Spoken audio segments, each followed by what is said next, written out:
Hello, and welcome to Cybility Savvy, the show that demystifies cybersecurity for not-for-profit boards and leaders. I'm your host, Michala Liavaag, and today we're going to talk with Clare McGill Sharpe, Corporate Governance Manager of Sightsavers, about her journey to becoming a cyber-savvy executive and trustee. Cybility Savvy, the quickest way to go from cyber confused to cyber savvy.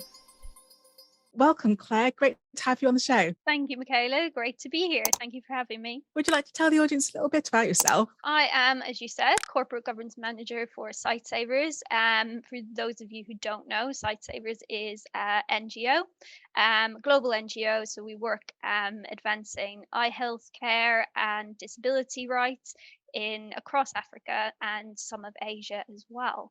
I've been there for 4 years now, which seems quite long. Started off as a compliance executive and have moved my way up to corporate governance manager. In addition to that, I'm also a charity trustee, secretary for a small charity based in Brighton, which is called Brighton Yoga Foundation. Excellent. Thank you very much. It's interesting you just mentioned about the 4 years there, because from a cybersecurity point of view, quite a lot's changed over that period. So I'll be interested to hear how corporate governance has sort of changed over that period as well. So what sort of challenges are you seeing at the moment? Some of the main challenges, which I think is happening across every sector, are the challenges coming from the pandemic. You know, how we can address risks and how we can keep up to date with those changing needs and requirements, which are changing really drastically as a result of the pandemic. You know, we're trying to make sure that everyone can still communicate on the online world, which we have to address many different issues. From a governance perspective, there's some quite nuanced risks that people haven't exactly thought through. So there's quite a funny one, I find, in terms of recording meetings. So if it's not in your constitution that you can have online meetings, you actually can't have them. So under common law, but that common law was established back in the 1800s. So therefore, obviously, if that was tested today, that would look very different. But the issue is it hasn't yet been tested today. So we're having quite a few issues like that. You know, can we do this meeting online? Will that be okay? And, you know, a lot of people assume that you can. And, you know, why wouldn't you? We've got Zoom, things are easy to use. So, you know, you think that you can just get everyone on that call, but there's a lot to think about. And obviously, again, as well, just thinking about accessibility. So we've got, with Sightsavers, we've got some people on our board with sight disabilities, so therefore we need to take that into account. If they can't see people voting, you know, we say use the voting button, but if you can't see that, or indeed if there's someone maybe with a lack of hearing who can't hear that, then of course we need to take that into account. English might not be everyone's first language, but it's the dominant language that is spoken at most of our meetings because of the global nature. So there's lots of different really nuanced risks and concerns that have come into it. And yeah, we're just trying to keep up, trying to change process really quickly and keep up with that changing environment. Goodness, I'm really surprised actually to hear what you're saying about the remote meetings, because you know, thinking about sort of local government and their shift over the years towards doing remote meetings, it's never occurred to me that for a charity that actually you might need to change the constitution to allow that. So that's a new one on me. Thank you. Yeah, and it's, I think as well, because every charity, because they're set up so differently, kind of local government are quite lucky actually in terms of how they're sort of governed in terms of their constitution. They're able to make those changes, whereas with charities, the importance of that governing document, it's really, you know, it really needs to be followed to the letter. And again, if it's not in there, then you have to look at, well, where does it come from? And it might come from a case, as they say, it might be common law, or it might come from something that's in the Charities Act. But then you have to sift through that. And if you don't already know it, you could be falling foul of something that you're just not aware of. And as I say, you know, if it was tested today, I wouldn't mind it being tested today, because then it would set a new precedent. And I think it would look very, very different to what they had in the 1800s. Absolutely. Yes, they wouldn't even begin to imagine, I think, the technology we have nowadays. So it will be like magic. Exactly. So with all those risks that you've just sort of mentioned, there's obviously quite a lot of practical things that you've talked about. So being Cybility savvy, we're obviously interested in cybersecurity and information security. How are you seeing those sorts of risks play into your organisation? Very similar, actually, because again, we have to think about what applications we're using. Again, because we're on a global scale, we have people in different countries. We've got board members that might be, at home. We have board members that might be at an airport in Ghana taking a meeting, which we have had. We've got that to think about. We've got the fact that not only is there, the device itself that might be vulnerable in that time, it's open, it's got, data on there that if it was swooped out of someone's hand while they're desperately trying to, be official and take this meeting and not miss it. But then also, again, those vulnerabilities of using, certain applications which have been more vulnerable. I know they are improving, especially as incidents have happened. However, we do have that reality.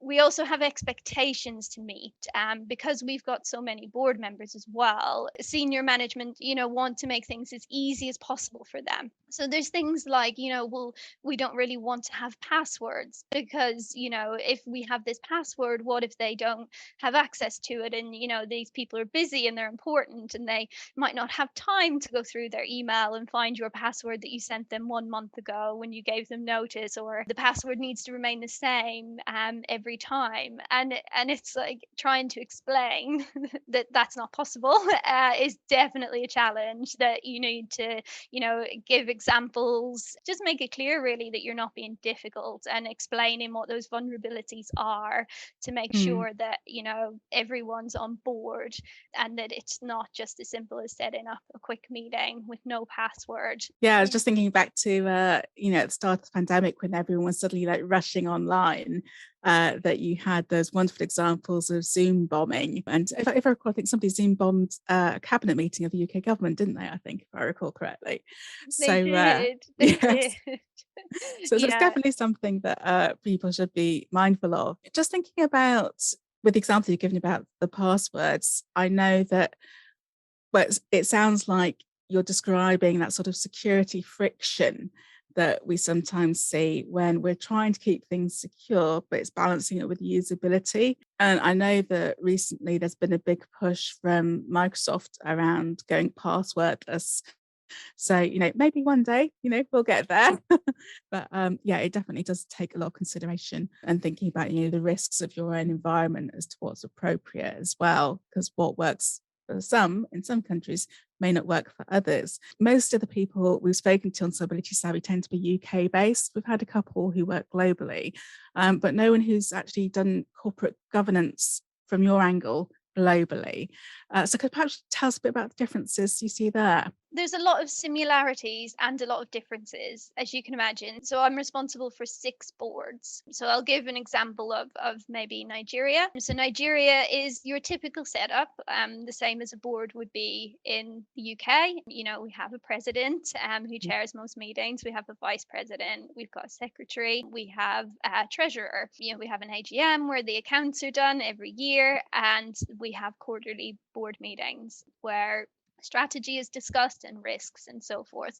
But some of the big differences are when it comes to things like the law and regulation that you have to take into consideration. And actually, even just coming back to information security, they have an NGDPR, which came out, I want to say 2019, and it's modeled pretty much on the GDPR. So you think, oh, our what we do in the UK can translate easily to Nigeria. But actually, if you read the NGDPR, you realize that there are differences there. So it's modeled on it, but it's almost slightly better in a way, and because what they've done is they've taken the GDPR, but then they've also maybe taken some other laws and they've sandwiched them And Mm. then what we're seeing is not just in Nigeria, but some other countries as well. But then what we're seeing is this really enhanced version that you have to meet. And then you have to think about those additional risks, and addressing those with our boards, going through those differences, making sure that Mm. our policies, if they say that they're a global policy, which we have a lot of, it's making sure that that actually does translate globally. And then if we Okay. do have to have maybe a separate policy, and an example of that would actually be in Nigeria, we have a separate process for CCTV because of the NDPR. I found out that our security team were putting in place some CCTV, which was going to be monitored by us as an organization, not from an Okay. external source. So therefore, we had to think about, well, what laws are we going to have to meet when it comes to security, when it comes to NDPR, and not just thinking that there's a catch all. So there's just some quite differences when it comes to that. You really do have to look into it and do the research and not just assume that everything's the same. And that can be one of the challenges, but it's also one of the most interesting areas, and it's what I enjoy the most, kind of getting stuck into a new piece of regulation or law Mm. or standard code of practice, and you can really see those similarities and then Yeah. learn the differences and actually apply them. It's really an interesting area to work in. Yeah, that's really it kind of parallels one of the things that I like about cybersecurity, that it's always changing, the rules are different, and so there's always something you sort of get your teeth in research. And I think it's particularly interesting actually that you highlight that in some ways the NDPR is better than the GDPR, because I think certainly in the UK there's this kind of thought that, well, the GDPR is the gold standard when it comes to looking after personal data, when that's not necessarily true. And obviously we're outside of the legislation now anyway, having our own DPA anyway now. So could you perhaps just give us an example of one of those differences that you think is particularly stronger in the NDPR? One of the differences would be on the collection of data. So it's Mm-hmm. not just thinking about the categories of data, it's actually thinking about all data. So it's very Okay. difficult because you have to think in all data context. So when you're doing maybe a data protection impact assessment where you're assessing those risks in the data that you're gathering, it goes beyond the personal data and those very specific definitions that we have here and those definitions of sensitive data, and it extends it to all data. So Oh, therefore wow. we can't just really anonymize data and say, oh well, it's anonymized, it's okay, because actually it won't matter under the NDPR. So that's one of the biggest and one of the most complicated, not very practical, as you can imagine. So yeah, so whenever we're going out to the field, perhaps, and we're taking lots of medical information of our beneficiaries, then we can't just look at anonymizing that. We have to look at it further. We have to look at the data in itself, and we have to treat that data almost as if it's always sensitive data, even when it isn't. So if we anonymize it, we take out all that sensitive information. It's still data under the NDPR, and we still have to be careful. There's also, under the NDPR, there's also much more criminal penalties that you have to think about as an organization as well. And obviously, again, taking that back to the board and letting them know what those penalties are, making sure that they're aware that those safeguards are in place and that we're handling everything as we should in terms of the data that we're collecting and processing. So just thinking about that point and sort of taking it a step further, I'm thinking, so if I'm a board member in one of these countries, presumably then there might be different responsibilities for me and obligations for me in terms of thinking about sort of information security again. Are there any key differences across the world that you see there? Are there any that are particularly kind of like, yes, you as a board member have a specific responsibility for this? With the Data protection, no, not that I can Mm. think of, honestly. Obviously, there's different laws in different countries that board members should be aware of and should be thinking of and should be questioning the organization and saying, are these safeguards in place? There's also different regulators in different countries. What kind of closest to what different obligations of a board member there would be as well in terms of our donors and our contractual obligations to our donors. So, we've got the Foreign Commonwealth Development Office, Water Aid, we've got US Aid, we've got Irish Aid. A lot of those donors will be funding projects in a lot of Mm. our different countries, including Nigeria. So we've got a lot to think about there. Obviously, Irish Aid, they'll be using GDPR. US Aid will have something very different in place that they will be expecting you to meet. So it's really that would be where that comes from. Are Okay. they meeting those individual obligations? It can be a challenge again. However, if you're meeting one, you're usually meeting the rest. If you're Okay. meeting the one that's say with the highest amount of Yeah. obligations, you're usually meeting all the others as well. Yeah. Do you, out of interest, I've seen some organizations will sort of take the view that, okay, we'll take the highest standard from all of them, and then, yes, we'll be delivering for everybody. But then you get the counter argument of, but actually, that's excessive for quite a lot. And so they want to sort of downgrade. How do you sort of deal with those sorts of conversations?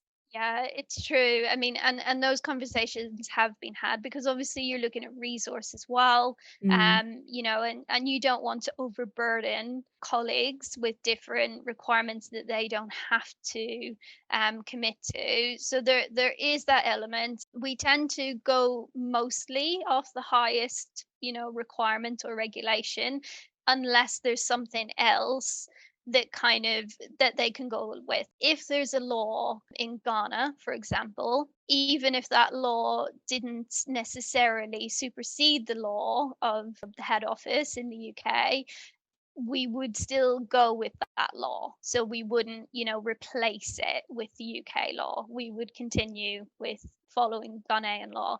However, if there was nothing, then we would go with the overarching Okay. highest or country of head office. So, the main country of operation, which is the UK. Okay, an awful lot to think about there. That must keep it really, really varied for you. Definitely. Yeah, and just thinking about those safeguards as well from a cybersecurity point of view, right across the world, there's huge changes that have been happening over the past few years in this space, and certainly a lot more, shall we say, co-working, if you like. I'm just thinking about with the boards and their specific responsibilities, again, for sort of cybersecurity. Have you seen an uptake in the interest and the discussions around cybersecurity risk in the board meetings across the world? Or does it sort of focus mainly in certain countries? I'm just curious about that. I think all of them actually. Again, I think it's partly the evolving world of cybersecurity, and Mm. it being spoken about a lot more. And when there's something in the news that has happened, people read it and they go, "Ooh, what if that happens to us? What would we do?" And so then they're bringing these questions back, and they're saying, "Well, I was reading this article and had concerns." So yeah, I think there's definitely more conversation about it at board level, and there's more awareness of our obligations. And I think as well, we're starting to get past that idea of, oh, we're a charity. I think there used to be a kind of, we're a charity, why would anyone steal our data? And it's we're actually probably one of the most vulnerable organization, one of the most vulnerable sectors for attack. So I think that is becoming more known now Mm. across the board. And yeah, more questions are definitely being asked of what the organization is doing to protect everyone's data, and also not just our beneficiaries or our external Mm. stakeholders, but there's the question as well of internal data of employees, just making sure that that information is held in a confidential way and that it is being protected protected. I would say even just in the last 2 years, Mm. it's definitely at the top of people's minds when Okay. it comes to asking what the organization is doing on a day-to-day basis. Okay, that's really great. And in terms of, asking what the organisation is doing and challenging the organisation, perhaps in some of its decision making and things, what sort of questions do you find that your board members are asking that really sort of get to the nub of things? Well, they're asking us to see the policies, which I think is, it's good. They're asking, when have these policies been updated? Obviously, some of the policies do go back to the board anyway for approval, but some don't. Some go to management team, so therefore they might not see all of them. So they are challenging us in that way, making sure that those policies are and processes are in existence.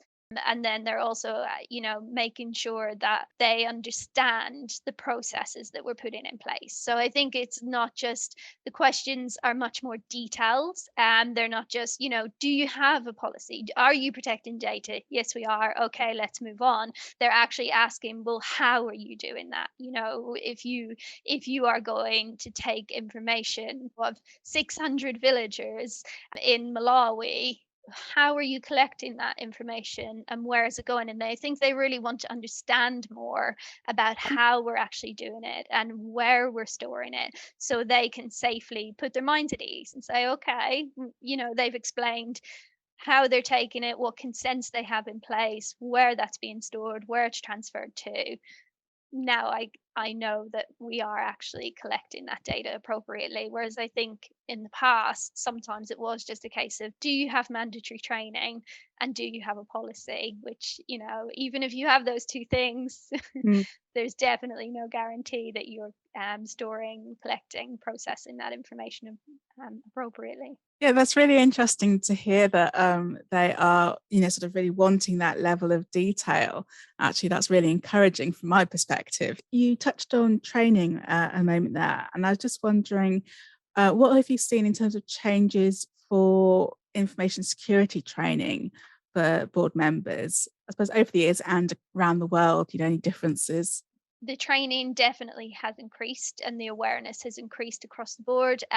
What I've noticed from certain websites and things that I follow, such as Civil Society News, Directory of Social Change, and CVO, they're all sort of more UK based, but there's definitely a lot more in terms of blog posts, free training, awareness campaigns, letting charities know that they are vulnerable to cybersecurity incidents, letting them know what they can put in place to sort of protect their charities, and professionals that they can go to for that support. Globally, I'm not too sure, to be honest, how much has been done.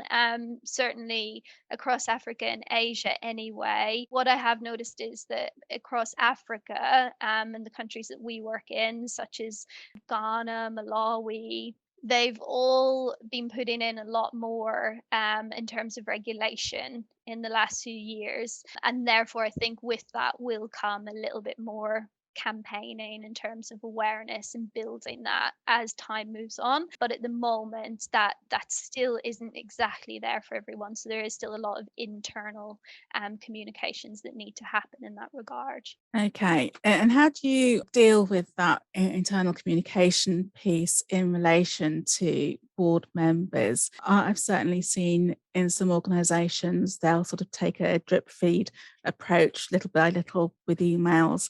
Others will sort of do a whole, say, half day event. Yeah, I'm just wondering what you found effective. What we've had a lot of in the last couple of years is kind of information overload and a lot of, information fatigue. Mm. So we have initially, I would say, sort of around 2018, 19, we probably went for that bombardment of information, and this is what you need to know, and constantly feeding information. However, I think we have softened that approach, again, just because I think there's been a lot of involvement in a lot of areas, and therefore we just need to be careful and need to make sure that people are actually taking that information in. So being much more targeted, much more focused in the information. We do, of course, have mandatory training, but we also have newsletters, different posters and flyers. We also have things during induction processes for trustees and for staff. And we also asked our CEO if she could share our data protection and information security awareness along with modern slavery and some other quite important areas during her CEO update, which are much more sporadic, but they are, to be listened to. If your Yeah. CEO sends you an email, it's important. So we tried to make a part of that to make sure that people understand the importance, and they understand what they have to do in terms of taking part in that training, making sure that their information is up to date, making sure that they understand what they need to do if an incident happens and to avoid an incident happening. No, that's really good to hear. I've also taken the approach of encouraging CEO to maybe do a video or whatever to get the message out, because it always comes much better from them. So one of the things you just mentioned there that I wanted to sort of, it just reminded me of something, is that over the years, I've kind of toyed with the idea of having a specific member of the board that is responsible for information assurance. I was speaking with a trustee a few months ago who felt that actually that wasn't the way to go, that it was, that would detract from the fact that it was every single board member of the board's responsibility to be sort of looking at that. And I know that you're very lucky with the board, aren't you? I think you've actually got somebody who works in the field. Do you want to just tell us a little bit about that? Do they, because I guess they sort of fly the flag, I guess. This is for Brighton Yoga Foundation, where I'm secretary and trustee for the board. We do have an information security professional who is wonderful. We're really, really lucky she does that as her day job. She's from the Ukraine, so she's also, in the Ukrainian army, in their information security army at the moment, as a volunteer to, really try and prevent any incidents there. So she's really great. And yes, she does indeed fly the flag very high for that. So she's undertaking a risk assessment for us at the moment and making sure that we understand that she builds an asset register for us and we understand where all of our information is, so that, if there is an incident, we're able to deal with it, which is great because it's a small charity, so we obviously are lacking in resources. So just having someone on the board who can come in with that expertise and experience and really deliver and make sure that we're doing what we can, because we don't have, obviously an external IT or an internal or an external IT department who are able to do that for us. So, those vulnerabilities are probably higher because we're relying on volunteers. We've got a lot of information on a lot of personal devices. So therefore, having her there to really just make sure that we're able to address those risks and mitigate against them is really, really crucial. We're very, very fortunate. Yeah, no, that sounds amazing, actually. Kudos to her in terms of the work she's doing right now. Thinking about what you just alluded to there, in terms of the difference between a large charity that has resources and a small charity where, as trustees, you are having to sort of pick up and do yourselves. Do you find that you're able to sort of bring some of what you do in your day job from the large charity to the small? Yeah, definitely. I mean, what I have to remember is obviously we don't have all the same resources in a small charity as we do in a large one. And it's very easy to try and think, oh, we should definitely do that and we should do this. And it's trying to make sure that we're doing what we can with the resources that we do have and trying to prioritize what those are and trying to understand what will be most effective. So, what can I take from Sightsavers to Brighton Yoga Foundation, which is the most effective, but that will, really work for them. There is that element of we have an information security manager at Sightsavers, we have a great department. We have an internal IT department, whereas with Brighton Yoga Foundation, as I said, we're relying on volunteers. We all have our personal devices. It's also what capabilities those devices have. So it might not just be knowledge and giving people the knowledge of what they can and can do to secure data, but also, yeah, what capabilities do they have at home, at their own office.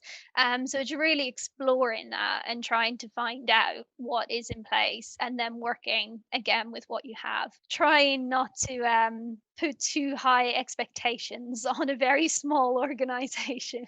Yeah, that's something that, hands up, I have to catch myself on, because it is so easy, I think, when you've worked in large organizations, to sort of think, well, yes, it'd be great if all this were in place, but it's just not practical in small organizations. And so I think inevitably, as you mentioned, small organizations are going to carry a higher level of risk because of that. And I think one of the things that people often lose sight of is that just because they're small, it doesn't mean that they're not dealing with huge volumes of really sensitive data. Just thinking about your experience of having somebody on the board who does have that skill set, do you think that could also work going the other way into a bigger organization and having somebody like that on that board? Or do you think that actually there is merit in everybody having some experience and knowledge and skill around that topic? I think a bit of both, actually. I think there's a balance there. I think everyone having the experience and knowledge, it being communicated, it being a boardroom discussion is definitely something that should happen. But actually, if you have a representative on the board, Mm, then that conversation is more likely to happen. I think there's room for both. What we do have on our board is a safeguarding lead trustee. Having that doesn't take away from the rest of the board needing to understand that safeguarding is hugely important and a mm, huge risk. So therefore, I don't see why data information security, data security can't be exactly the same. If you have someone who's an ambassador and who's saying, hang on, we're talking about going out to this new program, we're talking about collecting this information, we're talking about moving into a new country, have we explored the implications from an information security perspective? And then the board need to have that discussion as a whole. So actually, I think that both. I think that you could have someone to remind the entire board of their responsibilities, which is something that I have to do all the time as a secretary. I'm constantly reminding them of our responsibilities in governance, our mm, responsibilities. Sometimes people can get carried away. They think, oh, we could do this and we could raise money for this and that would be wonderful. And it's all with great intentions, but then mm, I have to be the annoying one who says, we can't really do that. It's not really in line with our constitution, or it might not be in the best interest of our beneficiaries. And that mm, doesn't mean that the whole board shouldn't understand that, but it might need someone there to give them that reminder.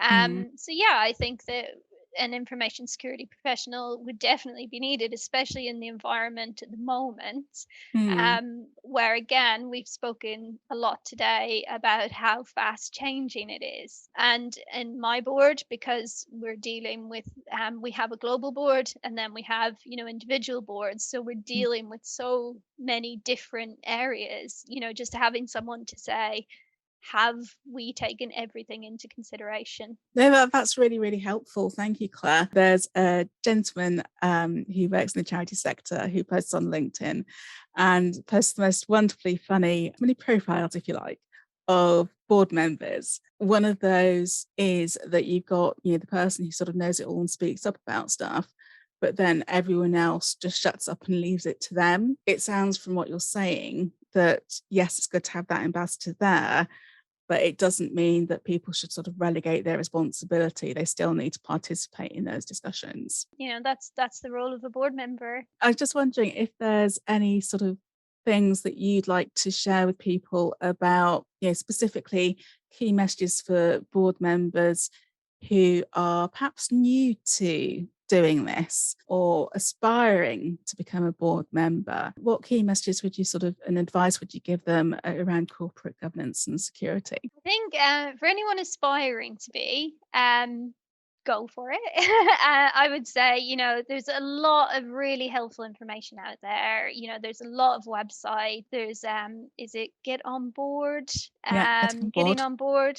There's the NCVO, which I've mentioned. There's the Charity Commission, which have really great, I'm going to geek out here, but they have really great 5-minute guides for trustees, which I think are really handy because no one wants to read 20 pages before they even consider being a trustee. So, those 5-minute guides are really useful. And just talking to other board members, having a look through your contacts, seeing if there's anyone who you can chat to about being a board member and what that means. And yes, there are risks, having to make sure that you are always thinking about the charity and putting your beneficiaries' objectives first. However, it's so rewarding to know that you are there for that community of people that you've chosen to be there for, and that you are making sure that everything works in the background, because it can be very easy to lose sight, especially when you are in the background constantly in roles like ours.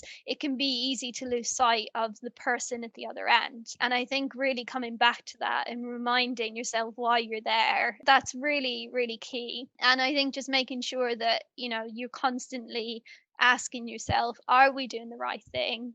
Do we have the correct mitigation measures in place? Are we taking the time to look at the evolving areas of law, regulation, governance, information security, and are we making sure that they fit in with our charity and what we're doing? That's brilliant. Thank you. We'll definitely put those resources that you've mentioned in the show notes below, so do take a look at those. Now, one of the questions I like to ask people before we sign off is to recommend, and it might be 3 books or it might be podcasts. Have you had a chance to think about what you'd like to recommend for people? I have 2 Excellent. copies. Oh, So I've got 2 books. So I've got one, which you can probably put a link on, but it's called Boards That Make a Difference. And it's John Carver, who I suppose is the father of corporate governance. And it's specifically designed for nonprofit and public organizations. So it's really good. Now it is big, but it's one of those, you're not going to read it front to back cover. You're going to dip in and out of it and get lots of useful information. So I really recommend that, as obviously, the person who sort of founded corporate governance is kind of key. And then I've got the Charity Trustees Handbook, which is actually much thinner, and that's from the Directory of Social Change. But that's a really useful one as well, again, because it's small and you can dip into it. And it's also maybe a good one to have, again, if you're thinking about being a trustee, you want to pick up a book and have a look through it and just get some nice ideas and encourage you to make that decision. That's brilliant. Lovely. Thank you very much. What's one question that you wish I'd asked you that I didn't? I'm thinking how I get people to think about information security as part of their role when it's so far away from information security. So especially in my line of work, a lot of people do some really great, creative campaigns and projects, and they're so creative. I can't even begin to think where they get this great ideas from. But how do I get them to think about information security? How I do that really is simplifying it. So I always start a conversation when someone comes to me for advice and they say, so we're going out to do this campaign, we're going to get all this data, we're going to do this, what do we do? And I always explain to them that I go to the extreme of what could happen. So I go to the highest level, like ridiculous extreme of what could happen. And then I bring it back down. Then I say, okay, where do we find the compromises? Where do we mitigate against this? Where can we make this work for you, where you can still keep that information secure? And I think explaining that to people has been really effective. Yeah, just keeping that in mind, that if you just explain to people where you're coming from, it really helps them, and it helps them think about it in their next project as well. Yeah, that's a really key point you've made. So thank you so much for picking that as your question, because it is all about, changing that mindset and getting people to just be sort of risk aware constantly in what they're doing. So no, that's a great one. Thank you. Well, where can people find you online if they'd like to chat to you more about these topics? I'm on LinkedIn under Clare McGill. You should see me under Sightsavers and the Chartered Governance Institute of UK and Ireland. And yeah, do feel free to get in touch if you have any questions. And that's brilliant. Thank you so much, Claire. I've really enjoyed the conversation today. Thank you so much. Thank you for your time.